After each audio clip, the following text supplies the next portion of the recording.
Kita sudah tidak percaya dengan partai politik yang ada di parlemen. Partai yang selama ini sudah menyengsarakan kita. Masa kita mau dukung mereka? Sistem pemilu melalui Undang-Undang Nomor 7 Tahun 2017 ini dibangun sedemikian rupa untuk mempertahankan kekuasaan dari partai-partai oligarki. Selagi Undang-Undang Cipta Kerja ini masih ada, anak muda tidak punya kepastian masa depan. Undang-Undang Cipta Kerja membuat serikat buruh merasa ini kekalahan telak gerakan buruh. Tapi menemukan kecurangan-kecurangan nggak sih, Bung? Banyak. Kecurangan itu kan tidak hanya terjadi pada saat pencoblosan ya. Iya. Tapi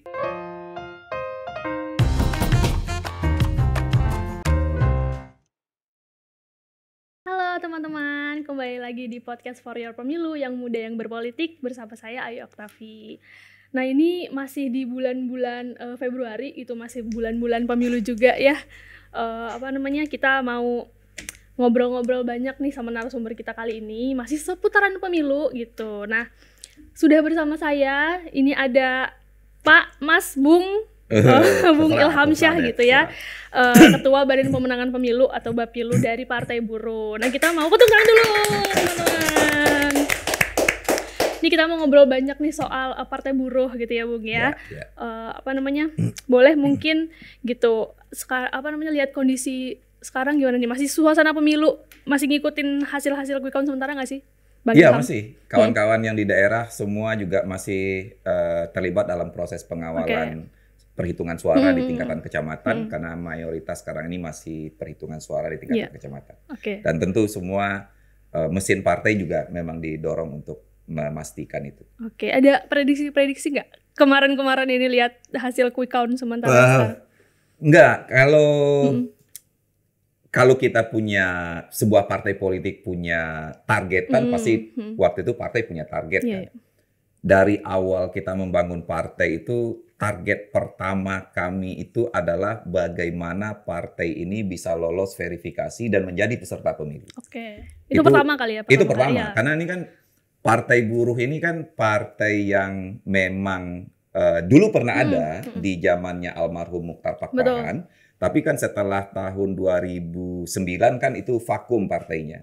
Nah, baru setelah gerakan buruh kembali meningkat dengan adanya aksi geruduk pabrik 2012, aksi penolakan terhadap upah, persoalan outsourcing, beberapa kali mogok nasional, ini membangkitkan kembali kesadaran gerakan buruh terhadap politik. Nah, Undang-Undang Cipta Kerja yang disahkan pada tahun 2021 itu membuat serikat buruh merasa ini adalah kekalahan telak di dalam gerakan buruh. Jadi kontrak outsourcing yang selama ini kita tolak, justru di dalam Undang-Undang Cipta Kerja itu semakin diliberalkan. Betul. Kemudian gimana menghadapinya gitu? Kemudian gimana Partai Buruh dengan itu? Iya, jadi itulah yang akhirnya mempersatukan kawan-kawan Partai Buruh yang akhirnya menginisiasi menghidupkan kembali perjuangan melalui jalur politik.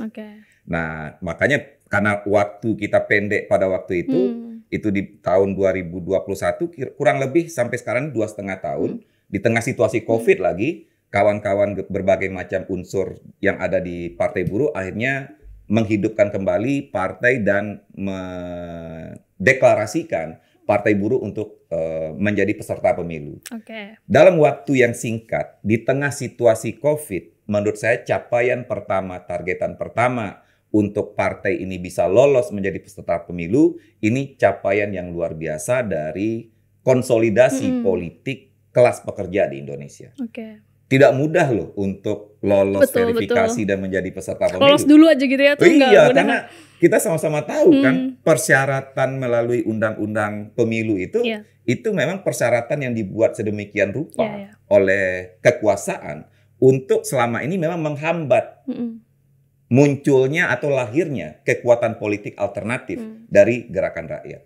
Tapi alhamdulillah Partai Buruh dengan persatuan yang luas, Partai Buruh dengan militansi, dengan modal sosial yang dimiliki, akhirnya mampu bisa melewati semua tahapan verifikasi administrasi maupun verifikasi faktual, dan kita dinyatakan lolos sebagai peserta pemilu. Bagi kami, itu sudah merupakan satu capaian dan kemenangan. Oke, kalau itu capaian gitu ya. Nah, Bisa lolos tahapan pemilu itu kan udah capaian gitu Yep. ya. Tapi kemarin lihat hasil Nah. quick count-nya, ini mau nyinggung soal hasil quick Iya. count-nya gitu. Kemarin kayaknya diprediksinya nggak lolos masuk parlemen, Iya. masuk ini gitu, parlemen gitu kan, karena masih 0, berapa kemarin Bang? 0,65 ya, 65 ya. 0,65. Terakhir tuh 0,65% dari 4% gitu kan. Itu gimana nih situasi di partainya gitu sekarang?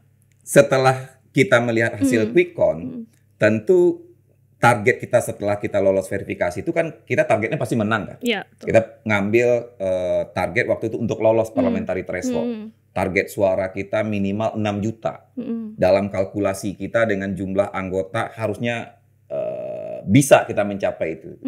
Tapi setelah melihat hasil quick count, ternyata tidak sesuai dengan ekspektasi Kaget kita banget gitu itu, ya. kaget banget berarti. Iya, kaget banget.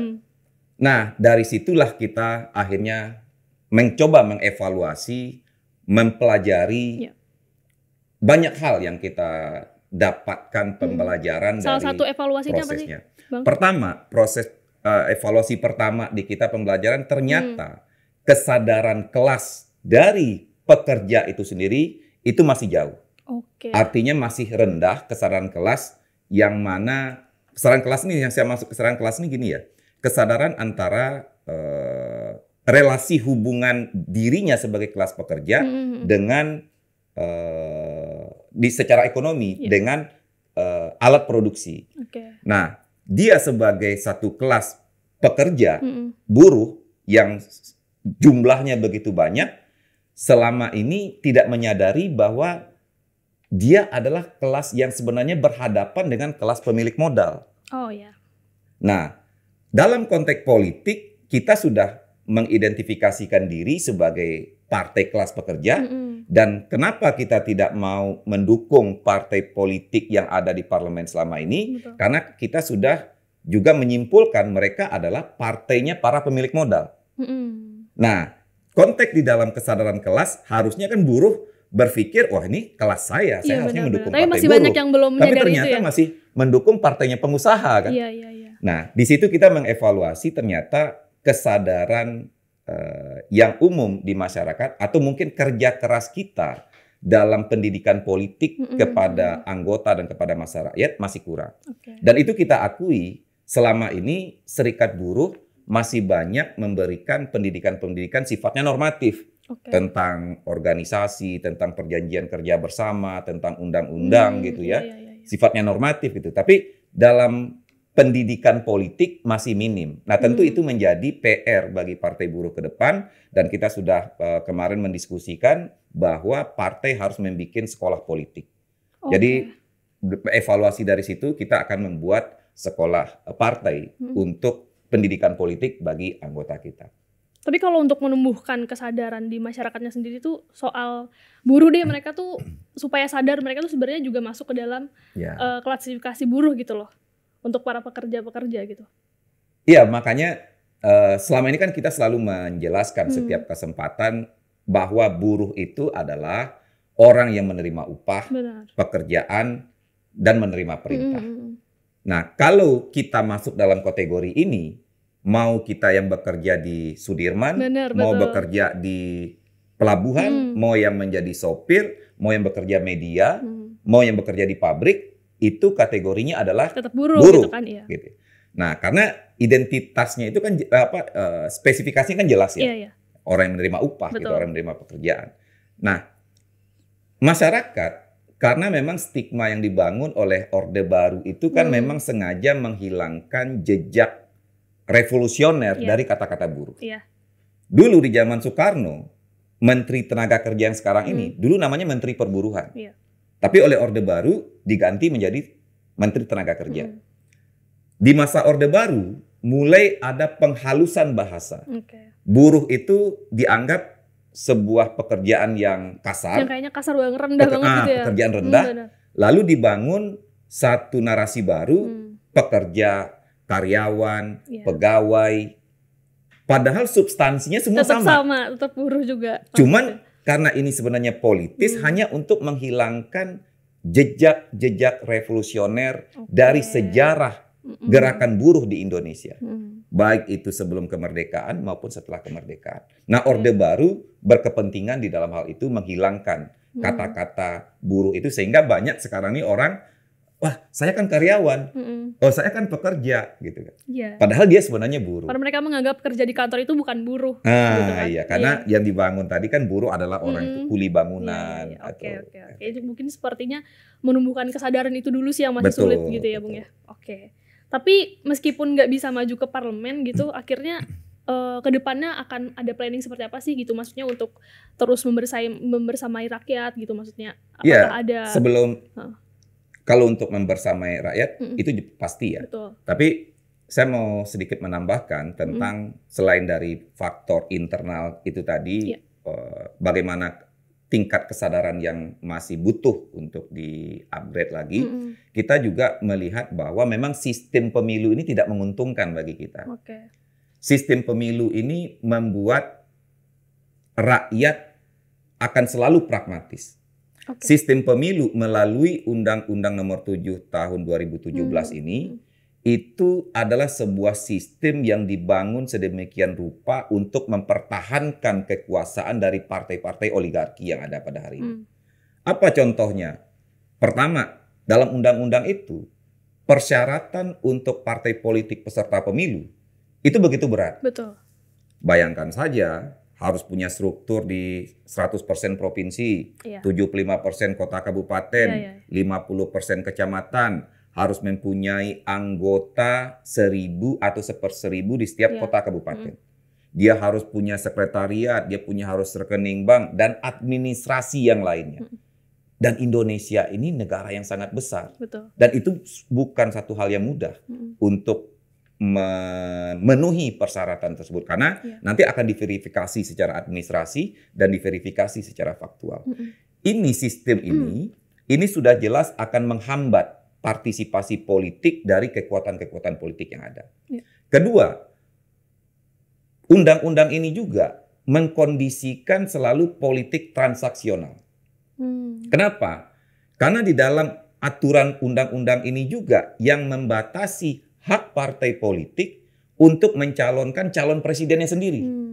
Karena di dalam undang-undang ini dengan adanya presiden threshold 20%. Dalam undang-undang ini menjelaskan partai politik yang boleh mencalonkan presiden dan wakil presidennya adalah partai politik peserta pemilu sebelumnya dan mempunyai suara 20% atau gabungan suara 20%. Nah, Partai Buruh sebagai partai baru, kita kan menginginkan calon presiden dari kita sendiri. Tapi undang-undang membatasi gitu. Nah, kita coba menggugat kemarin ke Mahkamah Konstitusi, gugatan kita ditolak. Nah, ini yang cenderung membuat politik transaksional ini terjadi. Jadi transaksinya itu sebelum pemilu. Anda bayangkan ya, gimana sebuah sistem pemilu, kita mau bersaing nih, kita mau bertanding. Saya nggak bisa mencalonkan presiden, wakil presiden partai saya. Dan saya dipaksa untuk mendukung calon dari lawan saya. Itu kan koalisi-koalisi itu kan dia mendukung lawannya kan. Bagaimana logikanya dalam sebuah arena kontestasi kita mendukung lawan kita padahal kita bersaing. Meskipun ada pemilu legislatif dan pemilu presiden gitu ya. Nah, itu yang menurut kita yang mengkondisikan politik transaksional yang ada selama ini sehingga partai-partai politik udah negosiasi dan segala macam. Nah, yang selanjutnya di dalam undang-undang itu juga mengatur proporsional terbuka berdasarkan suara terbanyak. Ini yang masif terjadinya money politik. Proporsional terbuka berdasarkan suara terbanyak, orang tidak perlu menjadi kader partai. Orang tidak perlu menjadi pengurus partai. Makanya partai-partai parlemen selama ini atau partai-partai borjuasi yang ada selama ini, kecenderungan untuk merekrut calegnya adalah caleg yang punya duit atau dari pengusaha atau artis, orang yang punya popularitas. Dia akan merekrut itu karena dia tidak istilahnya gitu. Orang-orang tersebut nggak perlu menjadi kader partai, nggak perlu jadi pengurus gitu ya. Giliran mau pemilu dia datang ke partai, saya mau nyalek. Nah, nanti mungkin dia bayar atau apa, mau ditempatkan nomor urut berapapun, bagi dia mungkin nggak masalah. Karena dia punya modal. Kan? Betul. Jadi setelah dia menjadi caleg dari salah satu partai, dia dengan duitnya dia bisa pasang APK di mana-mana, alat peraga kampanye. Dia bisa bayar orang di setiap kelurahan sebagai koordinator-koordinator sampai ke tingkatan RW, RT, sampai ke tingkatan TPS. Dia menggunakan uangnya untuk melakukan itu. Nah, pada saat pencoblosan yang terjadi juga bagaimana money politik, baik itu dalam bentuk sembako maupun uang cash pada hari sebelum hari pencoblosan, itu kan masif. Nah, ini yang membuat rakyat kita selalu pragmatis karena kandidat-kandidat dari berbagai macam partai itu tidak menggunakan arena kampanye ini sebagai pendidikan politik, tapi para kandidat menggantikan arena kampanye itu menjadi ajang bagi-bagi sembako dan bagi-bagi amplop. Nah, tentu bagi partai buruh kayak saya lah gitu ya, dan kawan-kawan, sedari awal kami tentu tidak akan bisa dan tidak akan meniru cara mereka. Bagi kami sedari awal mulai mencalonkan diri menjadi caleg dari partai buruh sudah meniatkan bahwa ajang pemilu ini adalah ajang pendidikan politik kepada masyarakat. Makanya saya kan pertemuan-pertemuan warga, saya nggak ada memberikan uang, saya tidak pernah memberikan sembako apa segala macam. Tapi saya dihadapkan dengan realita gitu loh. Masyarakat, saya tadi cerita kan, pernah di jam satu pertemuan, saya lagi berbicara, menjelaskan tentang partai buruh, menjelaskan apa yang akan diperjuangkan oleh partai buruh. Tiba-tiba ada satu orang berdiri gitu. Pak, permisi, kata bilang, saya mohon izin. Kami udah tahu apa yang ingin Bapak sampaikan. Nah sekarang, kalau seandainya kami memberikan suara untuk Bapak, Bapak beri apa untuk kami? Saya kaget kan, itu pertama kali saya turun kampanye ketemu dengan ditanya warga. Balik. Gitu. Ya. Dihadapkan dengan pertanyaan seperti itu. Saya sempat kelagaban. Nah, bahkan penjelasan saya tidak memuaskan. Ada teman saya mencoba untuk membantu menjelaskan. Lalu berdiri lagi, seorang perempuan berdiri lagi. Udahlah, nggak usah terlalu panjang. Kalau seandainya nggak ada yang konkret, lebih baik nggak usah kita lanjutkan diskusi ini, katanya. Sampai akhirnya bubar itu diskusi. Sampai kita dihadapkan kepada kesadaran rakyat yang begitu pragmatis gitu. Nah, tapi tentu dari pelajaran dari pertemuan pertama, saya waktu sosialisasi, dari situ saya belajar juga bagaimana triknya, bagaimana berkomunikasi, bagaimana menjelaskan. Akhirnya mulai terbiasa dan paling tidak dari sekian banyak pertemuan saya dengan warga, saat saya pamit pulang, mereka masih bisa tersenyum. Jadi meskipun saya tidak memberikan apa-apa, tapi mereka selalu nyalamin saya, mereka masih bisa tersenyum, mereka bisa akhirnya mendengarkan dari belajar dari pengalaman pertama ya. Akhirnya dia bisa, saya bisa mengkondisikan bagaimana nih agar situasinya dia tidak mengarah ke sana pembicaraan. Tapi itu jadi kendala juga nggak sih? Satu kendala juga nggak sih yang dihadapi selama pemilu kemarin? Ya tentu, karena kita dihadapkan dengan realita kesadaran masyarakat yang sangat pragmatis kan. Dan ini kan membudaya karena yang saya bilang tadi sistemnya mengkondisikan seperti itu. Karena sistem pemilunya mengkondisikan seperti itu dan pola yang dipakai oleh partai-partai yang ada selama ini seperti itu, dari dulu seperti itu.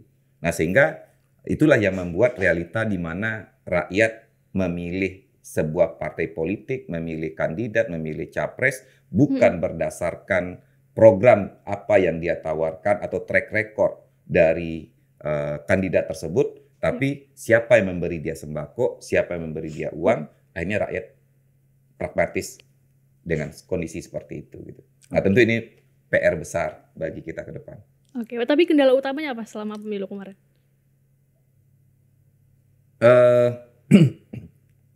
Kendala utamanya pertama memang waktu kita itu habis dari 2,5 tahun Partai Buruh ini berdiri, 2 tahun waktu kita hanya habis untuk persoalan administrasi untuk meloloskan partai. Yang saya bilang tadi, kita harus membangun struktur dalam waktu 2,5 tahun di tengah situasi COVID. Kita harus membangun struktur di semua provinsi, kota, kabupaten, kecamatan, merekrut anggota. Kita harus memenuhi syarat-syarat administrasi untuk verifikasi. Sampai kita lolos. Nah, setelah itu kita juga setelah partai ini lolos, kita juga disibukkan untuk syarat administrasi caleg. Nah, pencalekan ini kan akhirnya menyita waktu karena syarat-syarat administrasi yang dibutuhkan untuk menjadi caleg itu menurut saya itu jelimet. Iya, gitu. ribet gitu ya. Ribet, membuat orang susah. Iya. Negara ini kan harusnya kan punya database gitu ya. Ya saya contohkan saja lah, misalnya salah satu syaratnya itu dia harus punya surat keterangan tidak pernah terpidana dari pengadilan. Untuk mendapatkan surat tidak pernah terpidana dari pengadilan, kita harus mempunyai surat keterangan kelakuan baik dari kepolisian. Iya. Bisa kita bayangkan, kalau seorang caleg dia harus mendapatkan surat keterangan kelakuan baik dari Polda. Orang seperti di Papua, NTT, NTB, untuk dia menuju ibu kota provinsinya dari daerah, Sulit. itu harus ada yang naik pesawat, harus ada yang menyeberangi lautan, hanya untuk meminta surat keterangan kelakuan baik sebelum meminta surat keterangan tidak pernah terpidana ke pengadilan. Pengadilan negeri juga adanya di ibu kota provinsi juga. Nah itu kan hal administrasi yang membuat kita sebagai partai baru dan kita yang memang berlatar belakang dari kelas pekerja semua itu menjadi memberatkan bagi kita. Nah itu poinnya menurut saya itu 2,5 tahun kemarin itu 2 tahun waktu kita mungkin 2 tahun lebih habis hanya untuk mengurus administrasi. Tapi menemukan kecurangan-kecurangan nggak sih, Bung? Banyak. Banyak. Boleh disebut tuh. Ya, kecurangan itu kan tidak hanya terjadi pada saat pencoblosan ya. Iya. Tapi prosesnya juga pasti ya. Kan banyak kecurangan ya, kecurangan sebenarnya misalnya kayak misalnya bagi-bagi uang, bagi-bagi sembako itu kan tidak dibolehkan. Nah, itu kita sering menemukan ada anggota kita melapor kemarin si Anu datang sini bagi-bagi sembako. Ngumpulin warga, nggak ada kampanye, hanya bagi-bagi. Ada yang bagi-bagi uang gitu. Nah, pada saat pencoblosan itu ada di beberapa tempat bahkan itu sebelum masuk ke TPS itu ada agennya salah satu kandidat yang sudah berdiri menawarkan uang. Kalau seandainya kamu nanti pilih si A, kamu dapat uang 200. Itu yang hari H sebelum ke TPS. Ada juga yang didatangin dari rumah ke rumah, diketok pintunya. Yang melakukan itu juga tetangga-tetangganya juga. Ya, menawarkan uang 200.000, 300.000. Iya, itu banyak banget terjadi sih. Dan itu laporan-laporan yang masuk ke kita itu begitu banyak. Nah, termasuk juga di dalam perhitungan suara yang sekarang lagi berlangsung, perbedaan selisih antara suara yang di C1 dengan yang di C hasil dengan itu jauh banget beda. Nah, itu kan banyak yang bukan yang di Sirekap. Iya. Kalau Sirekap itu kan memang amburadul. Nah, ini fakta-fakta yang di lapangan selisih-selisih suara itu banyak ditemukan. Tadi meskipun nggak bisa maju ke parlemen, tapi kalau di DPRD ada yang lolos nggak? Oh ada. Kalau di DPRD provinsi, kota, kabupaten itu banyak lah. Banyak. Terutama yang kayak di Bekasi itu ada beberapa yang meskipun perhitungan belum selesai ya, tapi kita sudah bisa memprediksi beberapa kawan itu lolos untuk DPRD Kabupaten Bekasi, di Kota Bekasi dan di beberapa wilayah yang lain. Oh itu banyak gitu ya? Iya, untuk DPRD.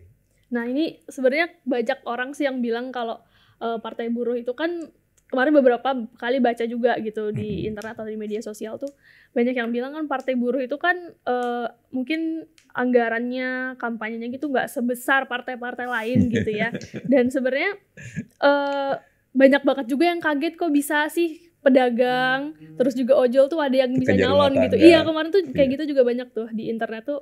Kalau dari Bung sendiri menanggapi seperti apa?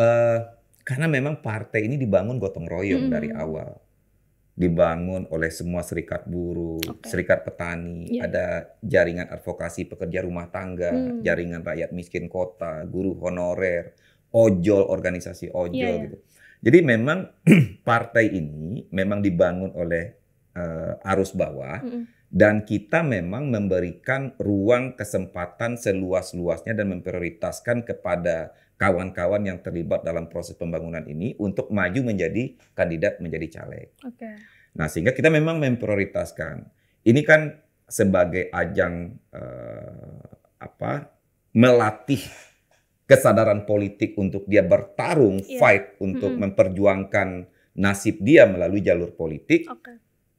Dalam bentuk kita sudah nggak bisa mempercayakan lagi kepada partai-partai di parlemen karena kita tidak bisa mempercayakan. Percayalah kepada diri kita. Makanya kamu harus maju.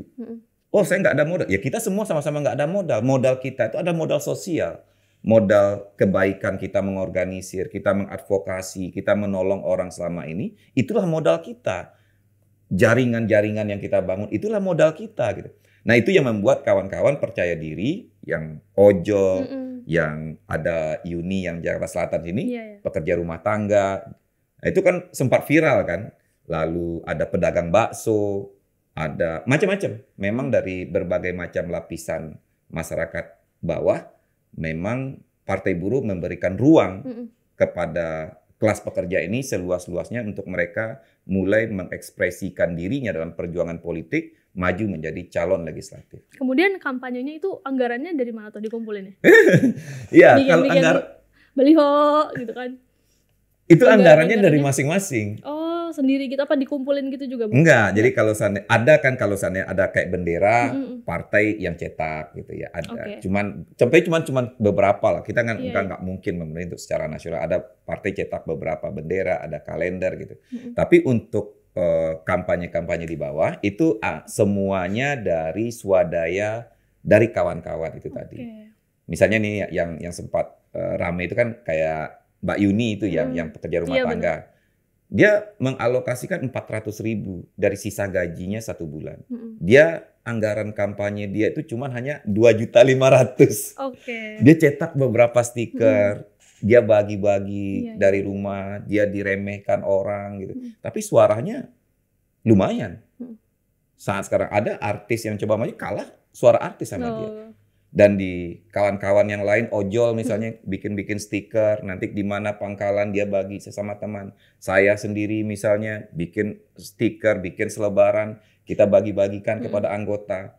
Selain dari kita, misalnya saya di organisasi, itu juga ada patungan dari anggota.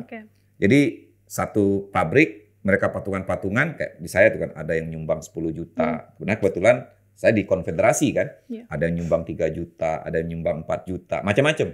Jadi masing-masing. Nah, jadi saweran memang, bagi saya satu hal yang sangat membanggakan gitu ya, karena partisipasi dari anggota yang sadar itu, dia selain dari dia mengkampanyekan kita, dia juga ikut berkontribusi di dalam pendanaan. Tapi menghadapi kampanye. Itu nggak kendala itu nggak ada yang maksudnya kayak mengeluh gitu loh soal nanti gimana nih ke depannya, meskipun tadi kan awalnya didorong untuk bisa maju nyalek segala macam, tapi kemudian ada nggak sih keresahan, kekhawatiran gitu loh masalah khususnya masalah anggaran ini kalau untuk kayak tadi driver, IRT dan tapi selama ini sih nggak ada sih bawa keluar, aduh kita gimana kampanye. Bagusnya kan Presiden Partai Buruh itu kan dia seorang organisatoris dia seorang motivator yang kuat. Kalau Anda tidak bisa tidak bisa lagi mencetak selebaran, gunakan mulut saudara. Gunakan mulut Anda untuk berbicara. Datangin warga, sapa mereka, jelaskan partai. Masa Anda nggak mau? Dia selalu memotivasi semua kawan-kawan gitu. Jadi, lu kalau nggak bisa bikin alat peraga kampanye, lu kan punya mulut. Lu kan punya kaki, lu jalan katanya. Nah, jadi selalu dimotivasi. Macam-macam lah. Ada yang jadi bukan lucu ya, tapi menurut saya satu hal yang menarik, saking kawan-kawan inisiatif pernah dengar tahu bulat itu kan ada pakai mic ya? Iya benar. Pakai speaker dia. Atau diadaptasi juga seperti itu maunya. Diadaptasi oleh kawan-kawan, naik motor, pakai mic yang sudah direkam, perkenalkan. Saya caleg dari ini, nama saya ini, saya maju, dukung Partai Buruh. Oh, itu udah dilakukan berarti? Direkam, dia keliling-keliling gang, keliling kampung, naik motor. Itu di daerah mana, Bung? Nah itu banyak, di Jawa Timur itu banyak, di Bekasi banyak kawan-kawan yang melakukan itu. Itu yang maksud saya itu kreativitas mengatasi ketidakmampuan atau kekurangan kita dalam memproduksi propaganda, alat-alat propaganda. Dan ini menurut saya inisiatif-inisiatif yang mungkin nggak ada partai lain, itu nggak ada pastinya. Ini kawan-kawan ini kan yang saya bilang tadi, dari jalan dari rumah ke rumah, bagi kita namanya sasatu, salam satu pintu. Jadi datangin ke rumah mereka, lu nggak punya selebaran, nggak punya stiker, nggak punya kalender, lu ngomong, lu kan punya mulut. Door to door. Door to door. Datang ke pabrik, datang ke warung, kayak gitu. Nah, ada yang juga naik motor dengan ada rekaman yang sudah dia siapkan, dia putar, dia keliling-keliling gitu. Jadi menurut saya pemilu hari ini menjadi satu pembelajaran yang sangat berharga bagi kelas pekerja dalam perjuangan politiknya ke depan. Ini tentu kita punya banyak kesimpulan, kita punya banyak pembelajaran di sini yang ke depan akan menjadi satu tahapan yang lebih baik tentunya dari situasi yang sekarang. Iya, berarti tadi balik lagi sih salah satunya dengan juga mau bikin sekolah partai gitu ya Bung ya. Nah itu gimana sih ke depannya? Apakah udah ada perencanaan yang matang atau gimana? Jadi setelah beberapa hari yang lalu kita udah sempat mendiskusikan di mana titik-titik lemahnya terkait kalau untuk kesadaran itu tentu bagaimana kita ke depan memproduksi bacaan yang lebih masif, bagaimana kita menggunakan media sosial untuk memberikan penyadaran-penyadaran, baik dalam bentuk podcast, baik dalam bentuk video-video pendek kemarin kita simpulkan. Lalu ada hal yang sifatnya formal dan sistematis juga dalam bentuk kurikulum pendidikan yang akan dilangsungkan dalam bentuk sekolah partai. Nah tentu kita akan mempersiapkan kurikulumnya untuk... Ini siapa nanti Bang yang merancang kurikulum? Tentu partai ya. Kita kan ada bidang ideologi, ada bidang organisasi dan bidang hukum. Tentu kita akan mengkompilasi materi yang komprehensif untuk sekolah partai ini.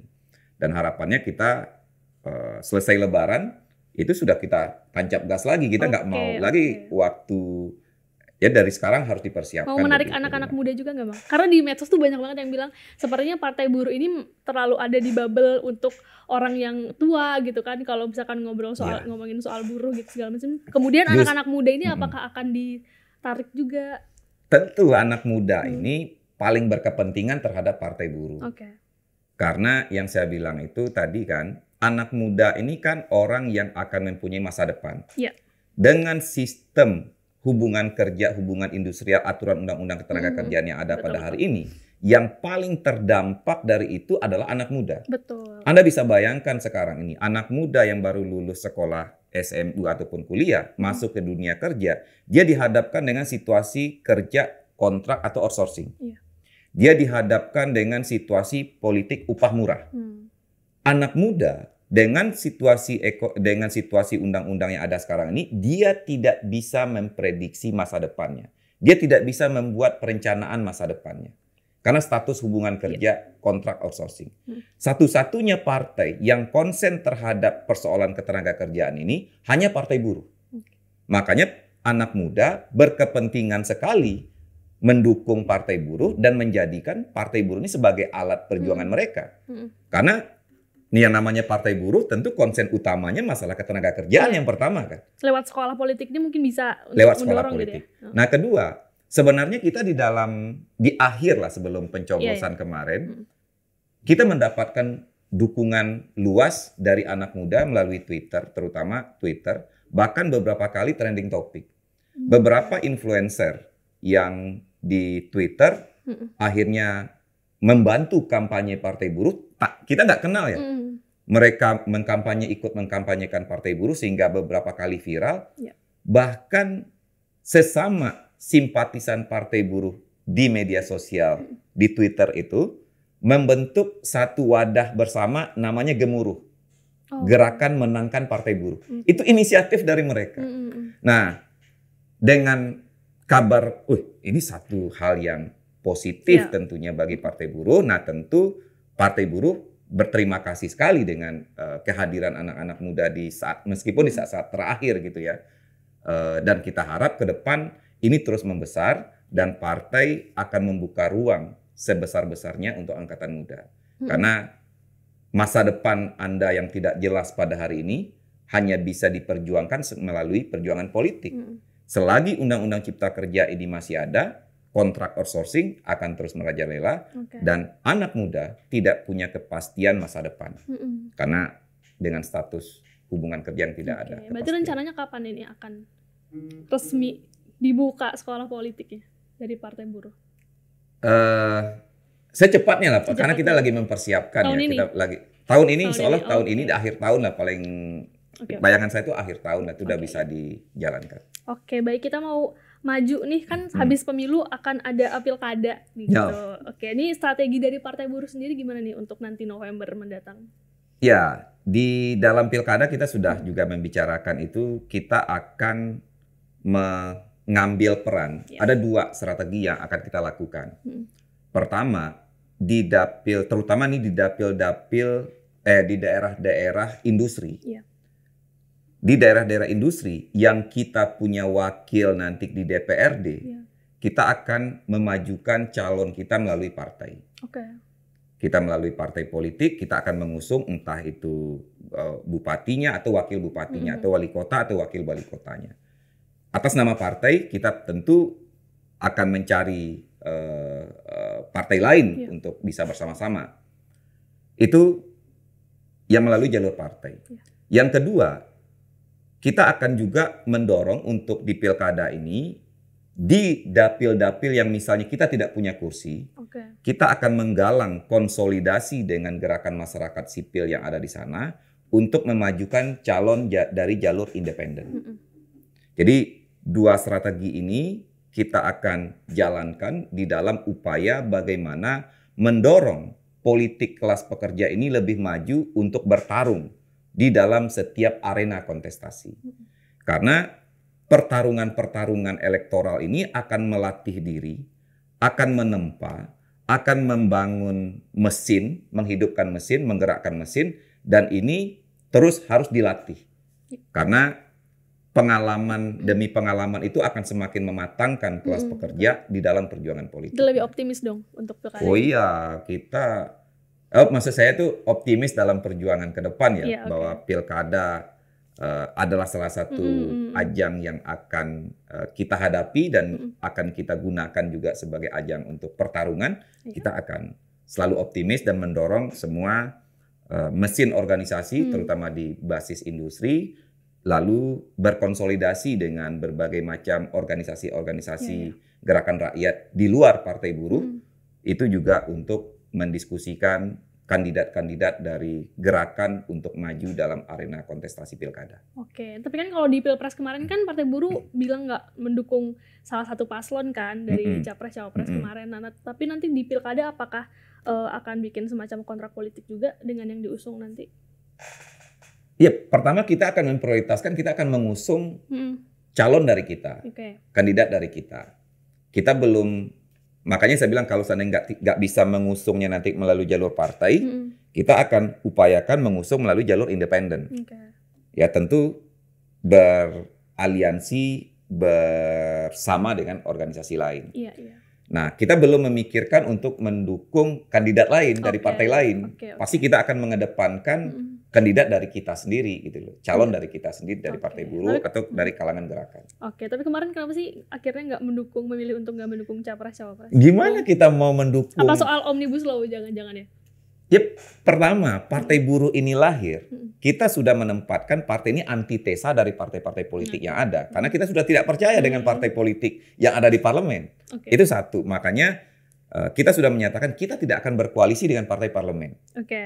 Uang partai yang mengeluarkan Undang-Undang Cipta Kerja, partai yang merevisi dan memandulkan KPK, partai yang tidak mau juga mengesahkan RUU PPRT, partai yang selama ini mencabut subsidi, partai yang selama ini sudah menyengsarakan kita. Masa kita mau dukung mereka?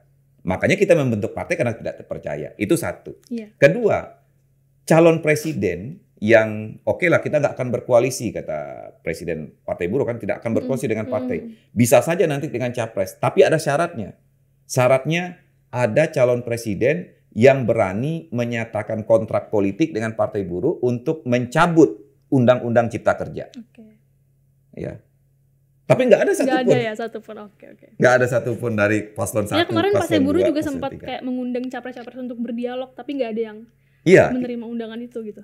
tidak ada yang kita kan meminta mereka menyampaikan visi misi di depan konstituen Partai Buruh. Setelah itu kalau seandainya dia bersepakat untuk mencabut Undang-Undang Cipta Kerja, kita bisa memberikan dukungan dan kita bisa tanda tangani kontrak politik. Kita maunya seperti itu.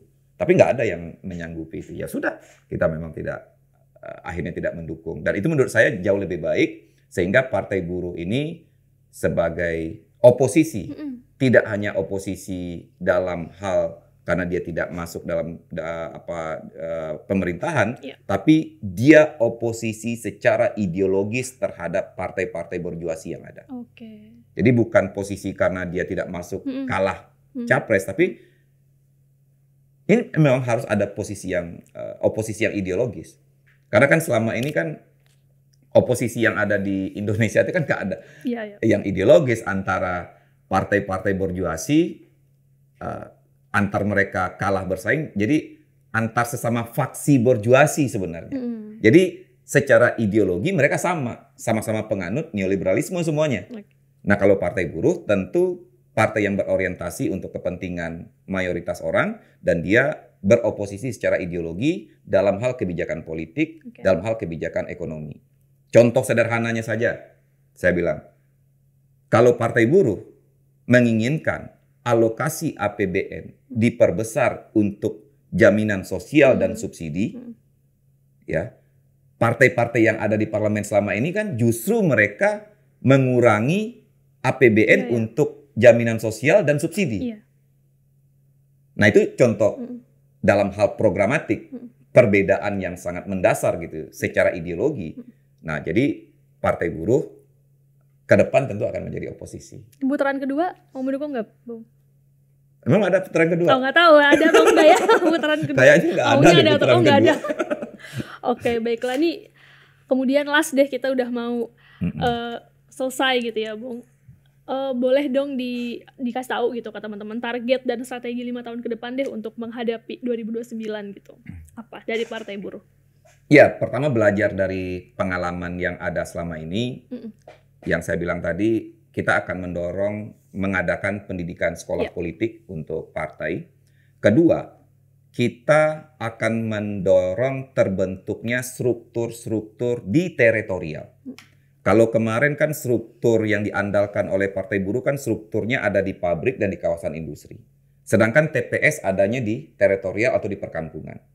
Kita tidak punya struktur di perkampungan.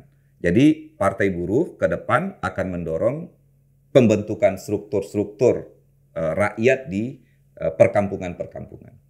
Yang kedua, kita akan mendorong gerakan masyarakat sipil untuk lebih melihat problem demokrasi kita yang ada pada hari ini itu ada di Undang-Undang Nomor 7 Tahun 2017. Itulah problem demokrasi yang paling mendasar di Indonesia dan kita berharap semua gerakan-gerakan masyarakat sipil menjadikan agenda politik untuk mendesakkan revisi terhadap Undang-Undang Pemilu tersebut.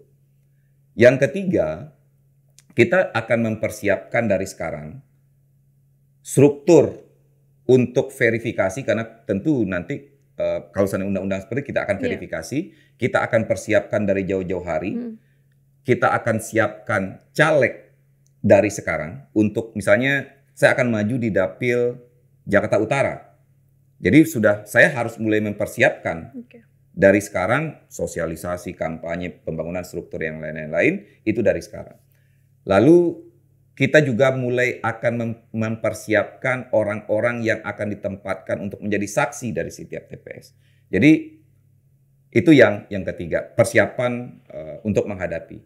Dan yang selanjutnya, tentu partai ini akan membuka diri kepada kawan-kawan dari gerakan buruh yang belum bergabung dengan Partai Buruh, dengan gerakan tani, dengan gerakan mahasiswa, dan gerakan masyarakat sipil, termasuk akademisi, untuk menjadikan Partai Buruh ini sebagai alat perjuangan politik bersama.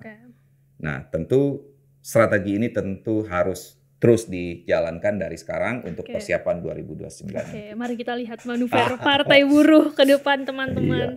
Baik, terima kasih Bung Ilham Syah, Ketua Bapilu Partai Buruh, sudah menyempatkan waktunya untuk hadir di podcast For Your Pemilu. Teman-teman, terima kasih sudah menonton podcast For Your Pemilu. Tadi kita sudah mendengarkan banyak banget dari Bung Ilham gitu ya. Kita lihat manuver Partai Buruh ke depannya gimana sih nanti di Pilkada. Ya, terima kasih teman-teman, saksikan terus podcast For Your Pemilu, yang muda yang berpolitik. Sampai jumpa. Oke.